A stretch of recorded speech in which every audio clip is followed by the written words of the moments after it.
बिस्मिल्लाहिर्रहमानिर्रहीम। अस्सलाम वालेकुम। कैसे हैं आप लोग?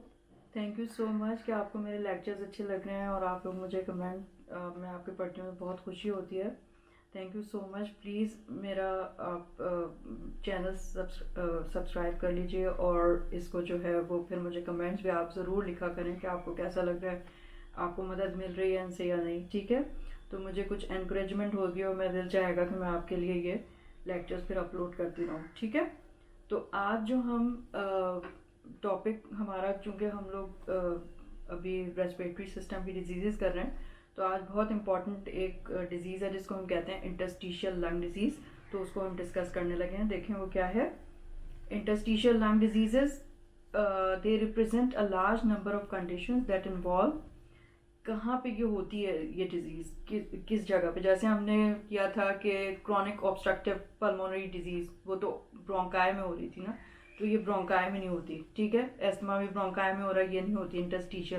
इंटरस्टिशियल स्पेसेस में होती है ये, जैसे नाम से जाहिर है। तो उसमें क्या क्या स्ट्रक्चर्स होते हैं जिनमें ये डिजीज़ होती है? तो वो है number 1 parenchyma of the lung, number 2 alveoli, number 3 alveolar epithelium, number 4 capillary endothelium. यहाँ पे आप ये समझ रहे हैं कि पूरी रेस्पिरेटरी मेम्ब्रेन के जो स्ट्रक्चर्स हैं ना वो इसमें इन्वॉल्व हो रहे हैं। ठीक है, number 5 perivascular and lymphatic tissue, number 6 spaces between the above structures. सारे इन स्ट्रक्चर्स के बीच में जो स्पेसेस हैं उन सब में ये डिजीज हो रही होती है। ठीक है, इन्वॉल्वमेंट इस डिजीज का इस जगह पे होता है। यानी रेस्पिरेटरी मेम्ब्रेन अगर इन्वॉल्व हो रही है इसमें, तो रेस्पिरेटरी मेम्ब्रेन में डिफ्यूजन हो रहा है गैस का, ऑक्सीजन, कार्बन डाइऑक्साइड, तो फिर ब्रेथलेसनेस होगी। ठीक है, interstitial lung disease, this heterogeneous group of disease is classified together because of similar clinical, radiographic, physiologic और pathologic manifestations. अब है तो इस ग्रुप में बहुत सारी डिजीजेस, लेकिन उन सब का क्योंकि पैथोजेनेसिस एक है, जगह एक है जहाँ पे ये डिजीज हो रही है लंग के अंदर, तो इनके जो क्लिनिकल फीचर्स हैं वो भी सिमिलर होंगे, रेडियोग्राफिक अपीयरेंस भी एक ही जैसी होगी और पैथोलॉजिक मैनिफेस्टेशन। ठीक है, अभी हम देख लेंगे क्या साइंस सिम्टम्स होंगे। These disorders are associated with considerable morbidity and mortality. ठीक है, अगर हम इसको नहीं देखेंगे तो बहुत ज़्यादा डेंजरस होती हैं ये diseases. These diseases share similar presentation. अब मैंने आपको बताया कि ज़ाहिर है तो बहुत सारी उसमें ग्रुप ऑफ डिजीजेस हैं, लेकिन उनकी सिमिलर प्रेजेंटेशन होंगी। आप जो है ना वो पहचान जाएंगे कि इस पेशेंट को ILD लग रहा है कि है।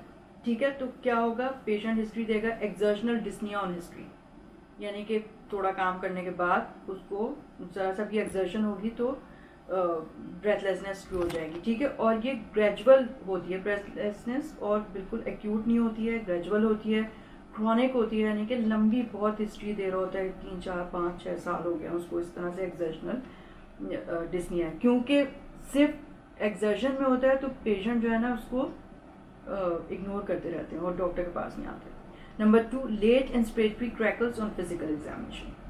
अगर आप ऐसे पेशेंट को फिर आप बेसिस ऑफ लंग में ऑस्कल्टेट करेंगे तो आपको ना क्रेपिटेशंस आ रही होती हैं, late inspiratory. Number 3 septal thickening and reticulo nodular changes on chest end. अगर इन पेशेंट का हम चेस्ट एक्सरे कराएंगे तो उसमें जो है ना सेप्टल थिकनिंग आ सकती है, रेटिकुलो नोड्यूलर चेंजेस आ सकती हैं, पूरे जैसे ये कहते हैं ना लेटिस वर्क आपको नज़र आ सकता है चेस्ट एक्सरे में। ठीक है, तो ये अब कौन सी डिजीज़ हुई है वो अब हम देखेंगे जब हम इसको जो है ना डिस्टिंग्विश करने की ज़रूरत होती है, तो ट्रांसब्रोंकियल बायोप्सी करनी पड़ती है कि कौन सी डिजीज़ है। अब पैथोजेनेसिस थोड़ा सा मैं आपको बता दूं कि ये डिजीज़ जो है एक्सोजेनस या फिर एंडोजेनस स्टिमुलाई की वजह से हो रही होती है। तो एक्सोजेनस में हम अभी देख भी लेंगे क्या क्या है, बहरहाल dust, fume, cigarette smoke, autoimmune conditions होती हैं कुछ, या फिर इन्फेक्शंस होते हैं, रेडिएशन और सुपर इम्पोज अदर डिजीज़। अब उसमें क्या है कि कुछ लोग जिनमें या तो जेनेटिक प्रिडिस्पोजिशन होती है या फिर ऑटो इम्यून कोई वजह होती है या फिर कोई सुपर इम्पोज डिजीज़ है, उसकी वजह से जो लंग में डैमेज होता है ना उसका एक रिपेयर का मैकेनिज्म है। रिपेयर में क्या क्या चीज़ शामिल होती है, फाइब्रोब्लास्ट होते हैं जो रिपेयर करते हैं। ठीक है, कीमोकाइंस होते हैं, ग्रोथ फैक्टर्स होते हैं, और क्लॉटिंग फैक्टर्स होते हैं, ये सब जो है ना उस इंजरी को जो ये सब चीज़ें कर रही थी उनको सही करने की कोशिश करती हैं, ठीक है। तो लंग की अगर सही हो जाए तो लंग का हम कहते हैं होम्योस्टेसिस होगी, और एबरेंट अगर कोई ऐसा मसला हो जाए कि वो बहुत ज़्यादा फाइब्रोसिस होने लगे उसमें, तो फिर जो है ना ये इंटरस्टिशियल लंग डिजीज हो जाती है, ठीक है। हीलिंग का जो प्रोसीजर है वो एबरेंट हो जाए किसी ऑटो इम्यून वजह की वजह से या किसी जेनेटिक प्रिडिस्पोजिशन की वजह से, तो फिर उसमें एक्सेसिव फाइब्रोसिस हो जाती है, उसको हम कहते हैं इंटरस्टिशियल लंग डिजीज। ये इसकी पैथोजेनेसिस है। Pathophysiology, damage to the alveolar epithelial और कैपिलरी एंडोथेलियल सेल्स, यानी कि जो हमारी रेस्पिरेटरी मेम्ब्रेन है उसमें डैमेज होने लगे। परसिस्टेंस एल्वियोलाइटिस में lead to obliteration of the alveolar capillaries and reorganization of the lung parenchyma accompanied by irreversible fibrosis। अब जो फाइब्रोसिस होती है वो irreversible होती है। अब क्लासिफाई कैसे करेंगे हम इंटरस्टिशियल लंग डिजीज को? हिट्रोजीनियस ग्रुप ऑफ डिजीज है, बहुत सारी इसमें डिजीजेज है।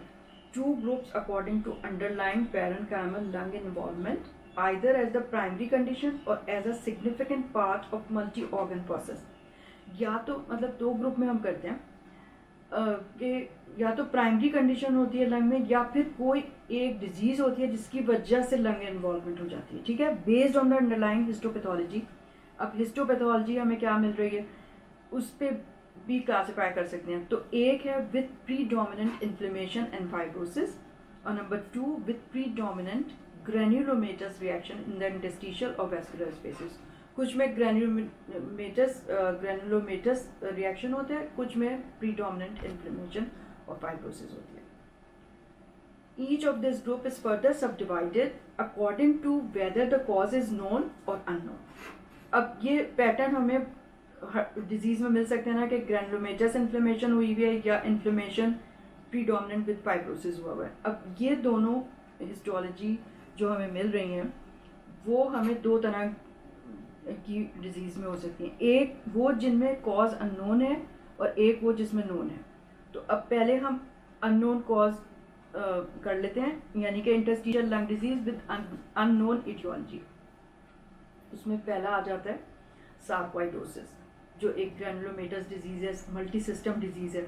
तो ये भी इंटरस्टिशियल लंग डिजीज है, इसमें आपको ग्रेन्युलोमेटस इन्फ्लेमेशन मिलता है, ठीक है। Number 2 idiopathic interstitial pneumonia. अब ये भी अननोन इटियोलॉजी की वजह से हो रहे हैं। Idiopathic pulmonary fibrosis and others like idiopathic interstitial pneumonia, idiopathic pulmonary fibrosis जिसको यूजुअल इंटरस्टिशियल निमोनिया भी कहते हैं, desquamative interstitial pneumonia, respiratory bronchiolitis associated interstitial lung disease, then acute interstitial pneumonia that is diffuse alveolar damage, cryptogenic organizing pneumonia, bronchiolitis obliterans with organizing pneumonia, non specific interstitial pneumonia. अब ये इसमें जो है ना histological features ही इसको identify करेंगे। इसको diagnose करने के लिए आपको हर हाल में ट्रांस ब्रोंकियल लंग बायोप्सी करानी पड़ेगी, उसकी हिस्टोलॉजी से आपकी डायग्नोसिस बनेगी, ठीक है। वरना तो जो सिम्टम्स हैं पेशेंट के, जैसे मैंने आपको बताया, कुछ सबके एक ही होते हैं, उससे आपको कुछ नहीं पता चल सकता कि उसको क्या चीज़ होगी। Number 3 pulmonary fibrosis associated with connective tissue disease. अब हमने बताया था कि भाई कोई डिजीज ऐसी हो गई जिसकी वजह से सेकेंडरली लंग इन्वॉल्वमेंट है, ठीक है, यानी कि connective tissue diseases, SLE systemic lupus erythematosus, उसमें पल्मोनरी इन्वॉल्वमेंट हो जाती है, फाइब्रोसिस होने लगती है, rheumatoid arthritis, systemic sclerosis, ankylosing spondylitis, Sjogren syndrome, polymyositis and dermatomyositis. Number 4 pulmonary haemorrhagic syndrome, जिसमें गुड पास्चर सिंड्रोम आ जाता है, ठीक है। तो ये इन सारी बीमारियों में लंग जो है secondary involvement of the lung होती है, इंटरस्टिशियल लंग डिजीज। अब ये तो थी सारी अननोन एटियोलॉजी, ठीक है। अब हम देख लेते हैं दूसरी क्लासिफिकेशन, दूसरा पार्ट क्या है, interstitial lung disease with known aetiology. Occupational, number 1 occupational and environmental exposure, especially the inhalation of inorganic dust, fumes or gases like। अब देखें ये जो है ना occupational lung diseases भी कहलाती हैं ना, तो जो नोन है जिन चीज़ों की वजह से ये हो रही है, तो नंबर 1 है asbestos, coal dust, silica dust, heavy metals and beryllium, ठीक है, ये नोन है और ये सब करती हैं interstitial lung disease. Number 2 fumes and gases. Number 4 drugs. बहुत सारी ड्रग्स हैं जिनका साइड इफेक्ट जो है वो पल्मोनरी फाइब्रोसिस होता है, like nitrofurantoin, amiodarone, gold and chemotherapy drugs, methotrexate वगैरह। नंबर 4 रेडिएशन, वो भी कर देगा पल्मोनरी फाइब्रोसिस। एस्पिरेशन नमोनियास, ठीक है, तो ये नॉन एटियोलॉजी हो गई। इसके अलावा जो है अननोन एटियोलॉजी का मेरा ख्याल इधर आ गया, eosinophilic pneumonia, lymphangioleiomyomatosis, amyloidosis, inherited disorders like tuberous sclerosis, neurofibromatosis, Niemann Pick disease, Gaucher's disease, इन सब में भी हो सकता है। Bronchocentric granulomatosis and lymphomatoid granulomatosis. अब क्लिनिकल फीचर्स देखने, पहले भी मैंने आपको बताया कि प्रोग्रेसिव एक्सर्शनल डिस्निया होगा, क्रॉनिक होगा, लंबी हिस्ट्री होगी, सालों से चल रहा होगा। नंबर 2 नॉन प्रोडक्टिव कॉफ होगी इरिटेटिंग, लेकिन कोई स्पूटम वगैरह नहीं आ रहा होगा। नंबर 3 चेस्ट पेन होगा, इंस्पिरेटरी क्रैकल्स, चेस्ट पेन की भी पेशेंट कंप्लेन कर सकता है, इंस्पिरेटरी क्रैकल्स और ऑस्कल्टेशन आपको मिल सकते हैं। फिर number 4 interstitial opacities on chest X ray. अब हमने बताया था कि रेटिकुलर नोड्यूलर शेडोज मिल सकते हैं, ओपेसिटीज मिल सकती हैं, सेप्टल थिकनिंग मिल सकती है, लेटिस वर्क नेटवर्क किस्म की ओपेसिटीज मिल सकती हैं आपको, ठीक है। डायग्नोसिस आप कैसे करेंगे? Clinical diagnosis is possible for many interstitial lung disease by number 1 occupational and environmental history, smoking history, family history. अब देखें बहुत सारी चीज़ों के आप हिस्ट्री से भी आप वो कर सकते हैं ना, प्रिडिक्ट कर सकते हैं, जैसे ऑक्यूपेशनल शिप ब्रेकिंग इंडस्ट्री में अगर कोई काम कर रहा है, एस्बेस्टॉस की हो सकती है, ठीक है। कॉटन फैक्ट्री में काम कर रहा है, कॉटन फाइबर्स वो जा सकते हैं, ठीक है, बिसिनोसिस हो सकता है, स्लीका डस्ट, ये सारी चीज़ें जो है ऑक्यूपेशनल हिस्ट्री से आपको पता चल जाएंगी। फैमिली हिस्ट्री, अगर आप समझ रहे हैं कि कोई यानी कि कनेक्टिव टिश्यू डिजीज़ है तो उसमें family history, rheumatoid arthritis, systemic lupus erythematosus, तो वो आपको मिल सकती है, ठीक है। फिर आपको चेस्ट एक्सरे फाइंडिंग्स, आपने इंटरस्टिशियल ओपेसिटीज देखनी, रेटिकुलर नोड्यूलर शेडोइंग हो रही है, सेप्टल थिकनिंग है, नेटवर्क लेटिस नेटवर्क आपको मिल रहा है उसमें, तो वो सजेस्टिव होता है। फिर उसका अगर आपको ऐसी ये सब चीज़ें मिल रही हैं तो फिर आप उसको कंफर्म कराने के लिए high resolution chest CT scan कराते हैं, HRCT, ठीक है। तो उसमें जो भी हनीकॉम अपीयरेंस या जो भी चीज़ें हैं ना वो और क्लैरिटी से आपको रेटिकुलर नोड्यूलर शेडोइंग आपको और क्लैरिफाई हो जाएगी, ठीक है, कंफर्म हो जाएगा कि इसको इंटरस्टिशियल लंग डिजीज ही है।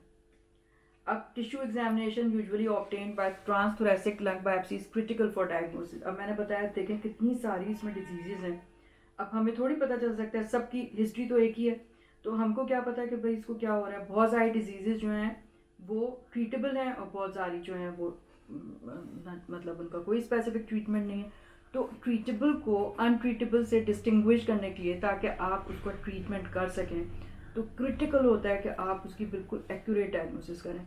तो उसके लिए टिश्यू एग्जामिनेशन की ज़रूरत है, जो ट्रांसथोरेसिक लंग बायोप्सी से आप कर लेंगे, ठीक है। फिर नंबर 5 पल्मोनरी फंक्शन टेस्ट। अब ये जो है, चूंकि इसमें रेस्पिरेटरी मेम्ब्रेन इन्वॉल्व हो रही है जिसमें डिफ्यूजन होता है गैस का, ऑक्सीजन का, तो रेस्ट्रिक्टिव डिफेक्ट आएगा ना आपका, with reduce total lung capacity, TLC reduce होगी, functional residual capacity and residual volume सब डिक्रीज होगा।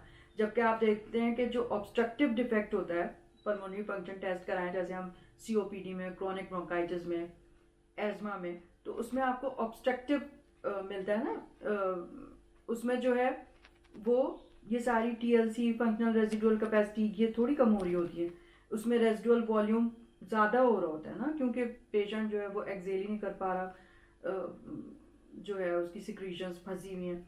अब इसमें क्या होगा, reduce diffusion capacity of the lung for carbon monoxide, DLCO भी रिड्यूस हो जाएगा। क्यों? अब ऑब्स्ट्रक्टिव जो डिजीजेज हैं जैसे COPD है, उसमें तो नहीं होगा अनटिल एंड अनलेस जो एम्फाइजीमा है वो हो जाए उसको बहुत सिवियर और वॉल्स डिस्ट्रॉय हो जाए। लेकिन इसमें जो है वो तो रिड्यूस डिफ्यूजन कैपेसिटी पहले ही दिन से हो रही होगी, इसलिए कि पूरी रेस्पिरेटरी मेम्ब्रेन की थिकनेस हुई हुई है, तो डिफ्यूजन ही सही नहीं हो रहा, फाइब्रोसिस हुई हुई है उसमें। तो इसमें आप जब ये करा के देखेंगे तो आपको DLCO कम मिल जाएगा, रिड्यूस मिलेगा। फिर आप number 6, fibre optic bronchoscopy with multiple transbronchial biopsies. ठीक है, तो आप ट्रांसथोरेसिक भी बायोप्सी कर सकते हैं और इसके अलावा ब्रोंकोस्कोपी करके ट्रांसब्रोंकियल निकाल के उसको इस बायोप्सी का हिस्टोलॉजिकल एग्जामिनेशन वो कर लें तो आपको पता चल जाएगा कि कौन सी है disease. Treatment of interstitial lung disease. Although the course of interstitial lung disease is variable, progression is common and often insidious. All treatable possibilities should be considered.